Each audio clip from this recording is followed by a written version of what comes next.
Et bonjour les taureaux, je reviens pour ce tirage pour tes 2 prochaines semaines. Je vais faire un tirage en 6 cartes. Avant de commencer, j'en profite pour me présenter pour celles et ceux qui ne me connaîtraient pas. Je m'appelle Agnès et je suis sur YouTube depuis 2019 en tant que cartomancienne. Et si cette vidéo te plaît, n'hésite pas pour me soutenir. Tu peux booster la vidéo. Il y a un petit bouton qui apparaît en dessous de l'écran là. Et à aimer, à liker, à commenter. Tu connais la chanson. Alors, je prépare le tirage et on découvre les cartes ensemble.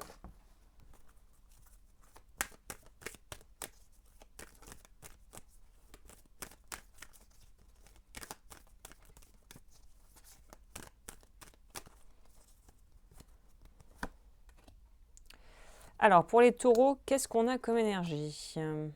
Qu'est-ce qu'on a comme message?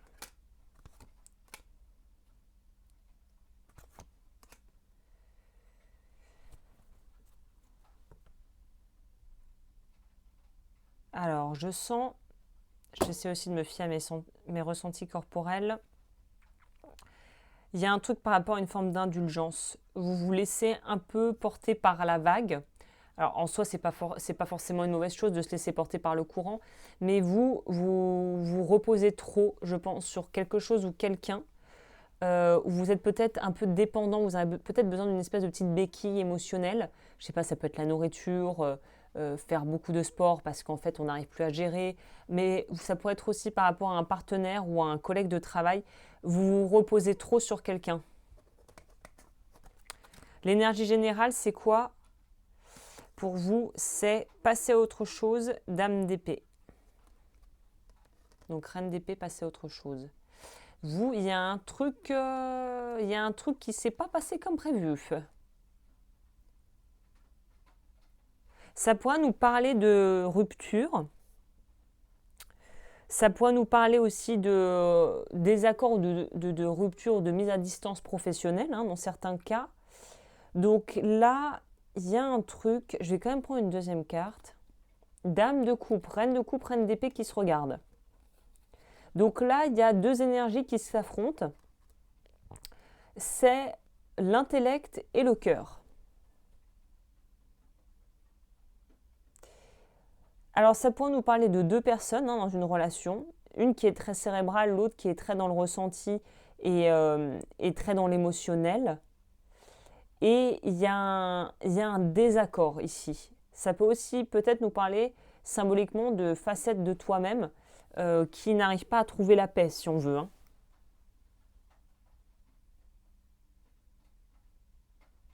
Ok, ça va être assez intéressant. Ce qu'il faut que tu laisses derrière toi, on a se reposer et reconsidérer et le 2 d'épée. Ça confirme un peu ce que je sentais, c'est-à-dire qu'il ne faut plus rester passif, il faut bouger. Là, on a deux personnages qui sont extrêmement statiques, qui sont assis.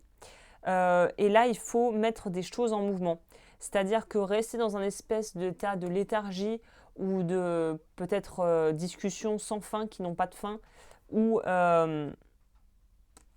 la notion de devoir en fait trancher par rapport à une situation. Voilà. Et il faut commencer à se projeter un peu plus de l'avant plutôt que de rester bloqué sur ce qui se passe ou sur ce qui s'est passé. On dirait que pour être honnête, on dirait qu'on est resté, ici on sent, t'es resté un peu keblo. Vous êtes resté, il y a quelque chose qui n'a pas été digéré, qui n'a pas été process. On est resté un peu comme fracturé, scindé en deux, et on n'arrive plus à retrouver le centre, l'alignement ici. Qu'est-ce que il faut, plutôt qu'est-ce qui arrive à toi alors? Oh là là. Oh les taureaux, c'est pas fun, hein. Alors, bah, c'est les guidances, on va voir ce que le message après de fond, mais on a le diable et refuser d'ouvrir les yeux. Donc le déni est en train de vous enterrer sur place. Donc là, il faut agir, hein. Très clairement, il ne faut pas rester comme ça.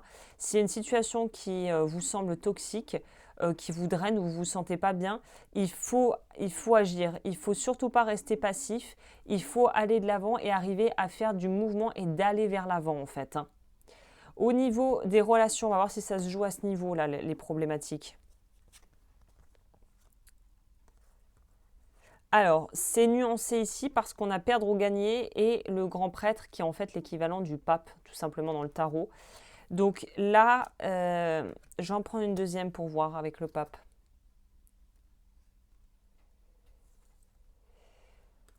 Alors, je vais être très directe. C'est pour les personnes en couple, c'est est-ce que tu as vraiment envie de sauver ton couple ou pas? Parce que très clairement, il y a des efforts à fournir des deux côtés, autant toi que la personne avec qui tu es. Euh, et pour les célibataires, on nous parle de devoir déjà affronter ou réguler, si tu veux, une partie de ta vie où c'est pas assez solide pour que tu puisses pleinement avoir une relation sentimentale qui puisse tenir dans le temps. Donc il y a un gros travail sur soi à faire. Et dans les deux cas de figure, de toute façon, que ça soit célibataire ou couple, euh, tu peux atteindre ce que tu veux, tu peux être dans quelque chose de bien, mais en fait, il y a une notion d'être un peu blasé de ce qu'on a, d'avoir réussi à atteindre quelque chose de très chouette, mais comme on a un petit peu ses propres casseroles et ses propres, on va dire, un peu les choses qu'on n'a pas réglées avec soi-même, ça transpire et ça déteint partout sur tes relations, dans ta vie professionnelle. Donc là, il y a un travail de fond à faire par rapport à toi-même. Et ça n'a rien à voir avec ton couple ou le fait de ne pas être en couple. Il y a vraiment un travail personnel à fournir d'introspection sur soi-même. Au niveau des travails projets, on a du renouveau, ça c'est cool. Donc au niveau du boulot, on a des opportunités, on a une expansion, on a une planification, on a peut-être des rentrées d'argent ou un projet assez stable qui peut être viable dans le temps et mis en action. Donc ça pour le coup, c'est plutôt bien. Donc ce qui est très étonnant dans ce tirage, c'est qu'en fait en vrai, il n'y a pas de galère majeure, mais il y a des choses qui sont en train de remonter pour toi. Euh,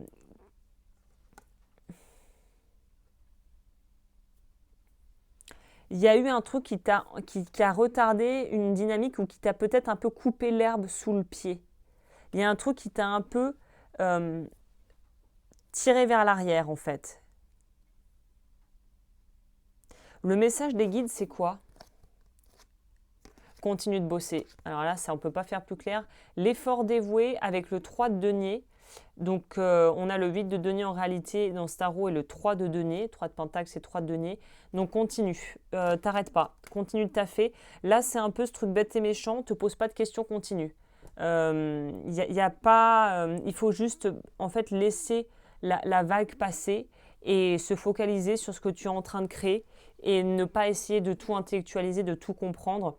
Là, se psychanalyser la tête, c'est pas la peine. Il faut juste en fait laisser les émotions se frayer un chemin tout en montrant à ton corps, à ton esprit en gardant cet équilibre dans ta vie qui te permet en fait de pouvoir continuer. C'est un peu comme quand tu es sur un bateau, il y a un petit peu, ou dans un avion, il y a des turbulences. On ne peut rien faire d'autre que s'accrocher, accrocher sa ceinture et attendre que ça passe. Donc les turbulences sont passagères, mais étonnamment, ça t'affecte énormément. Peut-être plus que d'habitude. Le conseil, c'est quoi? Alors, est-ce qu'elle va sortir toute seule ou je vais la chercher?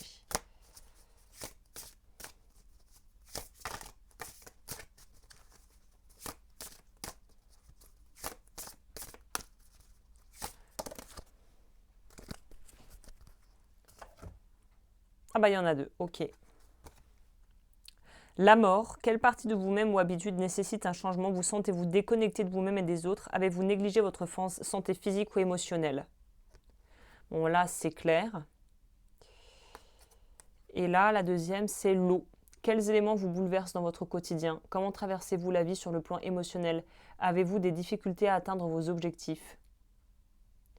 C'est ce que je disais. Il y a vraiment un truc. C'est une sirène. Vous êtes déstabilisé par un truc. Et c'est pas forcément un truc énorme, mais pour vous, c'est une montagne. C'est un gros dossier.